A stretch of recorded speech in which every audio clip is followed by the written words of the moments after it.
അടുത്തത് കുംഭക്കൂറാണ്. അവിട്ടത്തിൻ്റെ അവസാനത്തെ 2 പാദം ചതയം, പൂരുരുട്ടാതി, മുക്കാല്, 1, 2, 3 പാദങ്ങൾ ചേർന്ന നക്ഷത്രക്കാർക്കാണ് കുംഭക്കൂറ് എന്ന് പറയുന്നത്. കുംഭക്കൂറുകാർക്ക് ഈ ആഴ്ച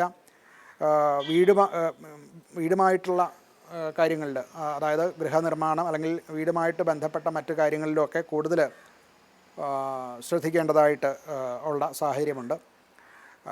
അതുപോലെ തന്നെ വീട് മാത്രമല്ല, വാഹനം മുതലായിട്ടുള്ള കാര്യങ്ങളിലും ചില അസ്വാരസ്യങ്ങളുണ്ടാകാം. അത് വെച്ചുകൊണ്ടുള്ള ചില ചിലവുകളൊക്കെ അവർക്ക് കൂടുതൽ ഉണ്ടാകും. ജോലിയിൽ സ്ഥിരതയുണ്ടെന്നുണ്ടെങ്കിലും ആ ജോലി ചെയ്യുന്നതും കുടുംബജീവിതവും തമ്മിൽ പൊരുത്തപ്പെട്ട് കൊണ്ടുപോകാൻ ഇവർ കുറച്ച് പ്രയാസപ്പെടുന്നതായിട്ട് കാണാവുന്നതാണ്.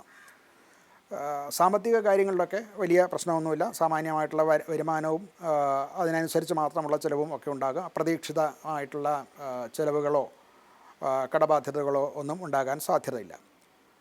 ഇവർക്ക് പരിഹാരം എന്നുള്ള നിലയ്ക്ക് വിഷ്ണു ക്ഷേത്ര ദർശനം നടത്തുക, വിഷ്ണു സഹസ്രനാമം ജപിക്കുക, ഇതൊക്കെയും ശ്രീകൃഷ്ണ ക്ഷേത്രത്തിൽ ദർശനം നടത്തുക, നെയ്വിളക്ക് വഴിപാടായിട്ട് നടത്തുന്നതൊക്കെ വളരെ ഗുണം ചെയ്യും.